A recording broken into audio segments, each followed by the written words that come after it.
Alors le C d'AVC, c'est pour cérébral, donc ça se passe au niveau du cerveau. On a 2 types d'AVC. On a des accidents vasculaires ischémiques, on a une artère qui se bouche et la zone qui est normalement irriguée par cette artère est en souffrance. Et on a les accidents vasculaires hémorragiques, où là on a une déchirure de l'artère et un saignement intracrânien. AVS avec Philippe Robichon. AVS, et à une lettre près, on a le sujet de ce matin, puisque nous parlerons entre autres de l'AVC avec mon invité, le docteur Mathieu Bernard. Comment allez-vous, doc ?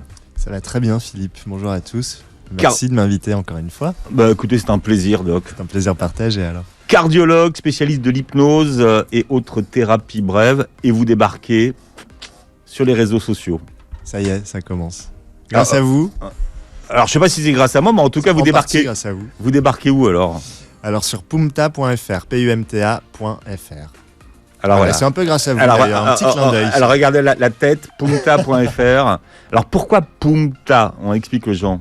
Pourquoi Pumta ? Parce que Pumta, c'est le rythme des battements cardiaques en fait. C'est le langage du cœur. C'est le langage du cœur, voilà. Donc sur ce site, on parle de cœur, on parle de stress, on parle d'amour de soi, d'amour de l'autre. Poum. Voilà la raison du Pumta. Poum, c'est quoi donc ? Poum, c'est la fermeture de la valve mitrale, donc ce clapet qui est situé entre l'oreillette gauche et le ventricule gauche. Et le Ta, c'est la fermeture de la valve aortique, ce clapet qui est situé à la sortie du ventricule gauche. Et donc ces valves sont des clapets anti-retour qui font que le sang circule toujours dans un sens. Donc quand le cœur se contracte, si la valve mitrale est ouverte, le sang va refluer vers l'oreillette gauche, ce qui sera totalement inefficace. Il faut une étanchéité à ce niveau-là pour que le sang puisse sortir par l'autre orifice. Voilà. Et partout en France, bientôt, vous saurez ce que veut dire Pumta. Donc pumta.fr. Vous êtes sur Instagram également. Instagram, Facebook et le site pumta.fr. Vous allez faire des conférences en ligne Oui, il y a des choses de prévues déjà, notamment sur la cohérence cardiaque, fin mai. On va parler de l'AVC, l'accident vasculaire cérébral. Près d'un Français sur 5 pense que l'AVC est situé au niveau du cœur. Ah bon ? Ouais. Donc finalement, les gens ne savent pas où ça se passe finalement l'AVC. Ça se passe à quel niveau ? Alors le C d'AVC, c'est pour cérébral. Mmh. Donc ça se passe au niveau du cerveau. On a 2 types d'AVC.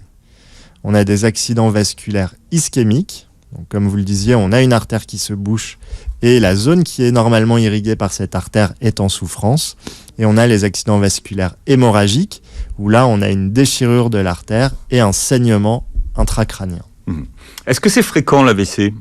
C'est fréquent, c'est 150 000 personnes en France par an. Mmh.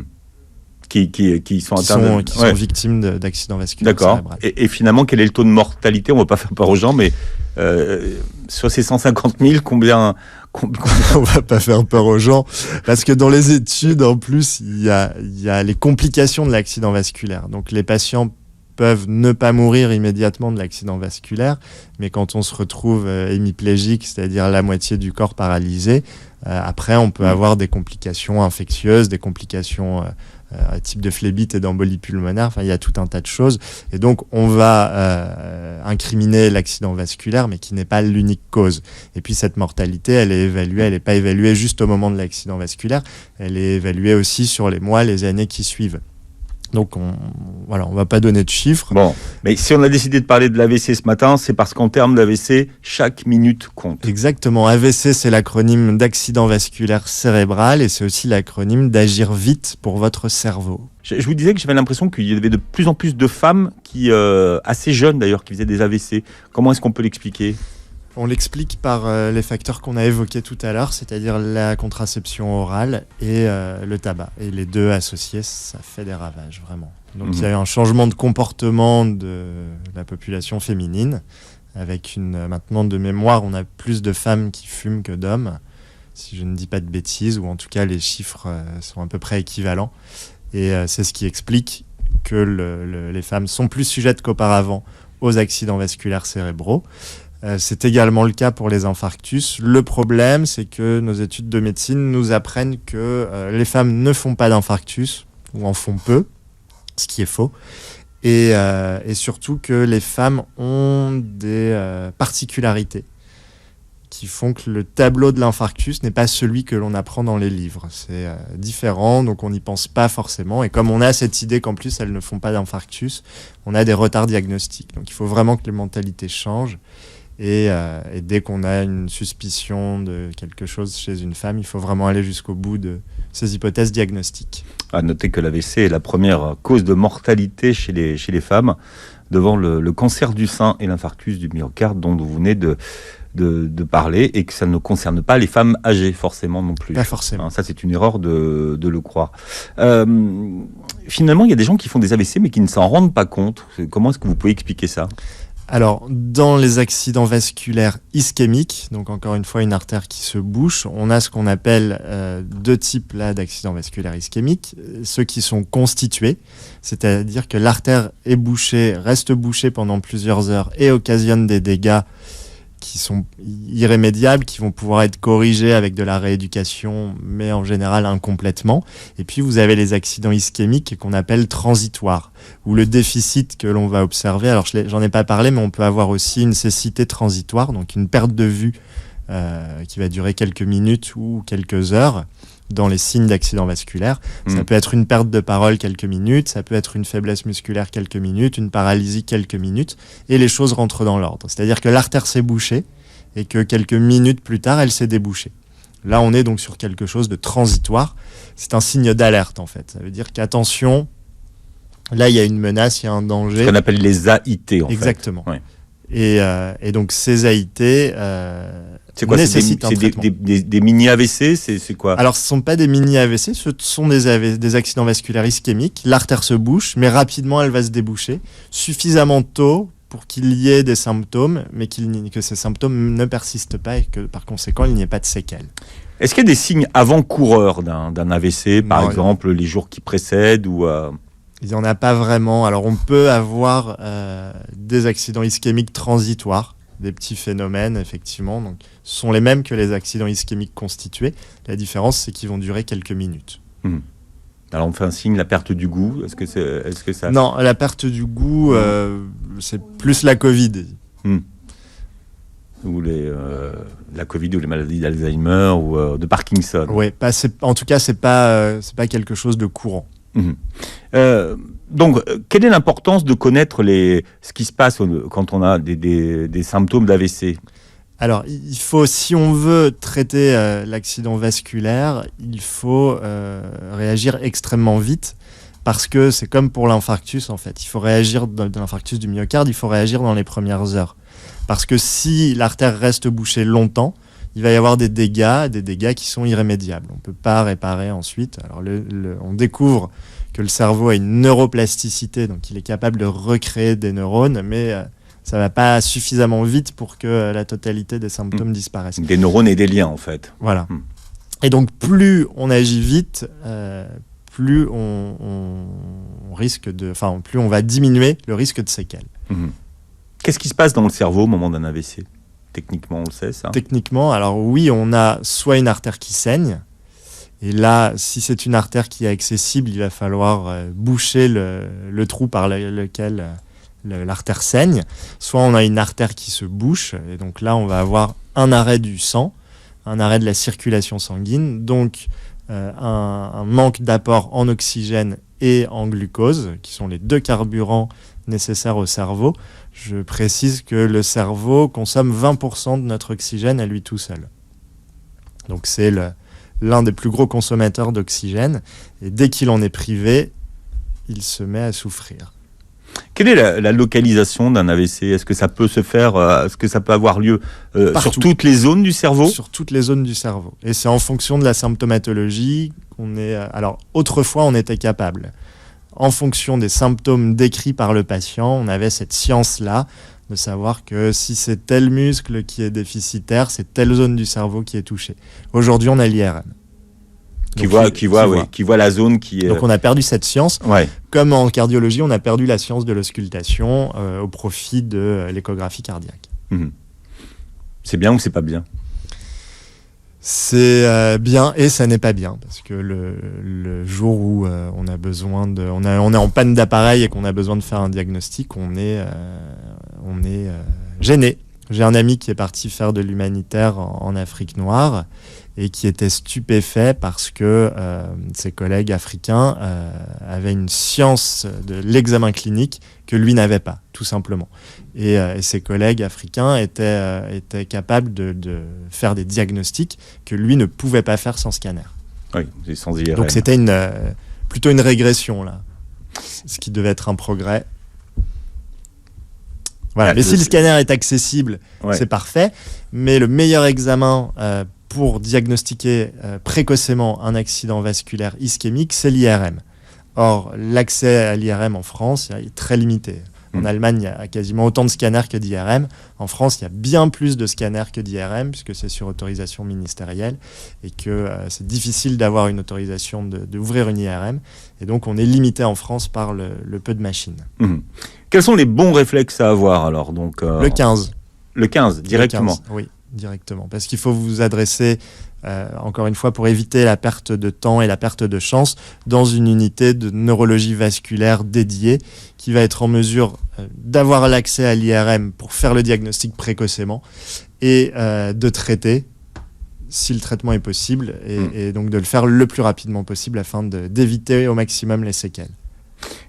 Est-ce qu'on pourrait les éviter finalement, les AVC, et les prévenir? Parce que là, si vous dites que la majorité des AVC sont des AVC ischémiques, est-ce qu'on pourrait justement, par des mesures préventives, les éviter? Oui, en traitant les facteurs de risque des accidents vasculaires cérébraux, qui sont à peu près les mêmes que les facteurs de risque cardiaques, qui sont l'hypertension artérielle, le cholestérol, le diabète, le tabac, la sédentarité, le surpoids, le stress. On parlera du stress. L'hypertension, c'est vraiment c'est l'ennemi de l'AVC. C'est l'ennemi de l'AVC. C'est le passeport pour l'AVC. Oui, alors c'est le passeport pour les accidents vasculaires hémorragiques. C'est souvent sur l'hypertension artérielle que l'artère va se rompre. Et c'est aussi le passeport pour les accidents vasculaires ischémiques pour tout un tas de raisons. Alors, je veux juste revenir parce que c'est important. Dans les causes d'accidents vasculaires ischémiques, on en a de différents types. On a les causes cardio-emboligènes, c'est-à-dire qu'un caillot se forme au niveau du cœur, en général causé par une arythmie, donc un trouble du rythme, le cœur qui s'emballe. Et quand il s'emballe et qu'il bat très très vite, il y a des zones du cœur qui sont comme des cul-de-sac où le sang va stagner. Et ce sang qui stagne se transforme en caillot. Et si le caillot se décroche, part dans la circulation, préférentiellement, il va monter au cerveau et boucher une artère. Donc ça, c'est l'embole. L'embole, c'est quelque chose qui part dans la circulation et qui vient boucher une artère. L'autre cause, c'est une anomalie in situ. C'est-à-dire que comme sur les artères du cœur, on peut avoir une plaque d'athérome. Donc une plaque qui est constituée d'une chape fibreuse avec une bouillie constituée de cholestérol, de différentes cellules musculaires et cellules immunitaires. Et quand cette plaque, cette chape fibreuse se déchire, cette bouillie athéromateuse rentre en contact avec le sang, forme un caillot et bouche l'artère. Et on a ce qu'on appelle les accidents vasculaires cryptogéniques. Cryptogénique, c'est un nom un petit peu barbare pour expliquer qu'on ne connaît pas la cause en fait. Oui, d'accord. C'est pas une monnaie. Non. Bien. Il y a une étude qui disait que finalement l'AVC c'était la maladie et c'était la pathologie de ceux qui travaillaient beaucoup. Ah, vous m'apprenez toujours des choses dans votre émission. Non, je regardais, travailler plus de 10 heures par jour, au moins 50 fois par an. Alors, c'est pour les accros au boulot. Oui, bon, c'est vrai que ça ne concerne pas tout le monde, mais voilà, que les accros au boulot feraient plus d'AVC que les autres. C'est possible. Alors, effectivement, il y a possiblement une part de stress chez ces personnalités-là. Ensuite, on peut se dire que si on travaille beaucoup, ça va être au détriment d'une activité physique. Donc, il y a probablement plusieurs facteurs qui rentrent en ligne de compte que juste la surcharge de travail. Bien. Vous êtes spécialiste du stress, Mathieu Bernard. Est-ce que le stress chronique est un facteur de risque élevé dans la survenue d'un AVC? Et comment est-ce qu'on le mesure, ça?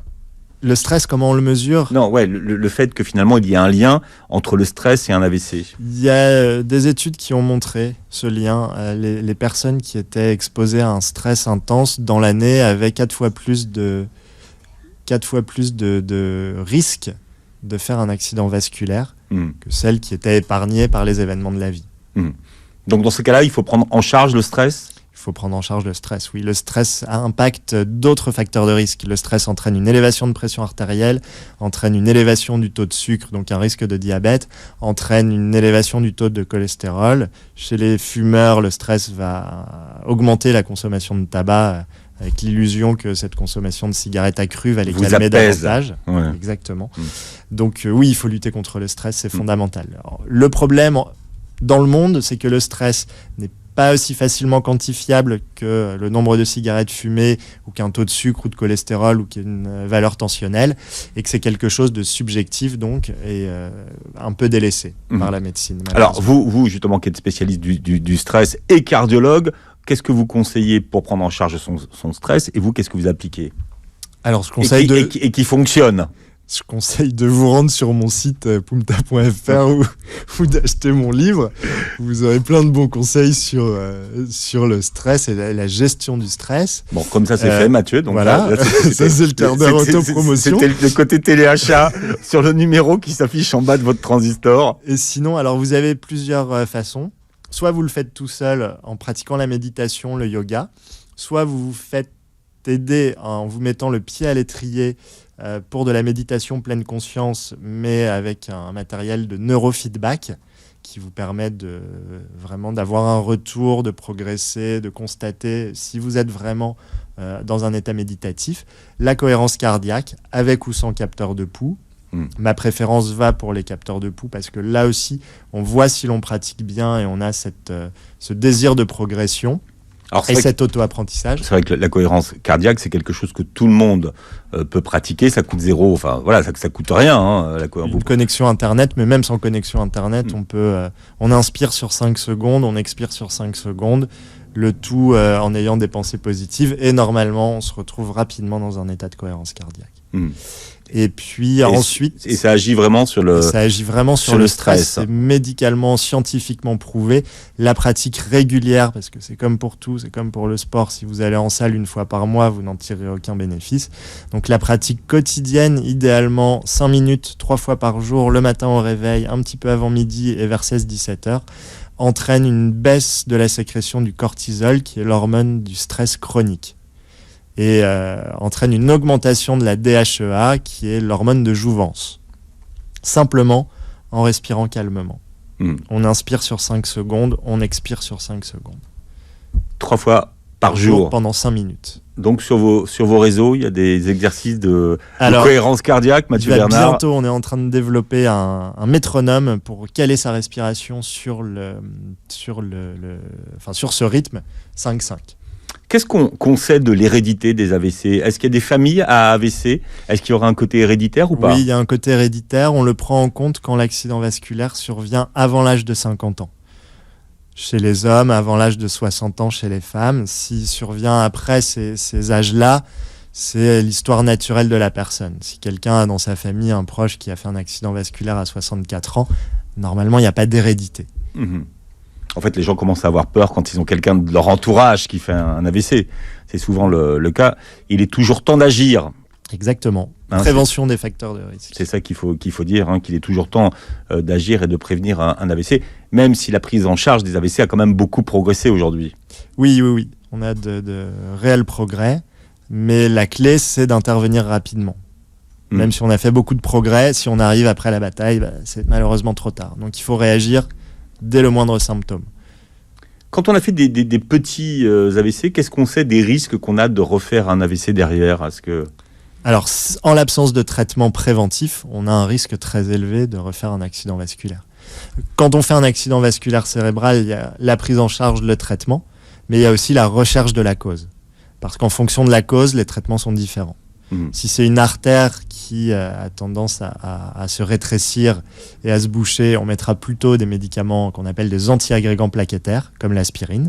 Si en revanche c'est un caillot qui est survenu sur une arythmie, là on passera un cran au-dessus en mettant des traitements anticoagulants qui fluidifient davantage le sang. Donc les traitements sont différents en fonction de la cause. Il est vraiment important que les patients bénéficient de cette recherche de cause. Pumta.fr, donc c'est le nom de votre site, Mathieu Bernard. Vous êtes également maintenant sur Insta, sur Facebook, et vous avez publié récemment Le cœur, notre autre cerveau aux éditions Larousse. Merci d'avoir été avec nous ce matin. Merci à vous, Philippe. Vous réécoutez l'émission en podcast sur beurrefm.net et vous regardez la vidéo de cette émission sur notre chaîne YouTube. Très belle journée santé sur Beurre FM.